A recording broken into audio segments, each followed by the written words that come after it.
Hi friends, ఈరోజు మనం మామిడికాయ పప్పు కర్రీ ఎలా తయారు చేసుకోవాలో చూద్దాం.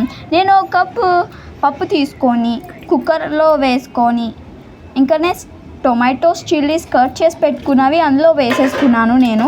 అండ్ నేను 3 గ్లాసెస్ ఆఫ్ వాటర్ వేసుకున్నాను. అండ్ ఒక మామిడికాయ కట్ చేసి పెట్టుకున్నవి అందులో వేసేసుకున్నాను నేను.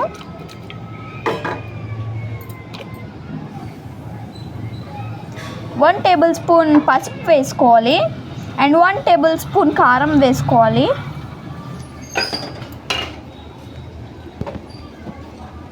కారం మీకు సరిపడినంత వేసుకోండి.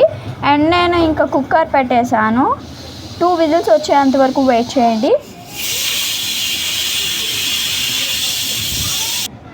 అంతే, నాది అయిపోయింది. ఇప్పుడు ఇంకా నెక్స్ట్ ఓపెన్ చేసి చూస్తున్నాను. చూడండి ఎంత బాగా వచ్చిందో. ఓన్లీ 2 విజిల్స్ సరిపోతుందండి 1 కప్ ఆఫ్ పప్పుకి. ఇంకా నెక్స్ట్ ఇప్పుడు పోపు పెట్టేసుకుందాం. జీలకర్ర, ఆవాలు, శనగపప్పు,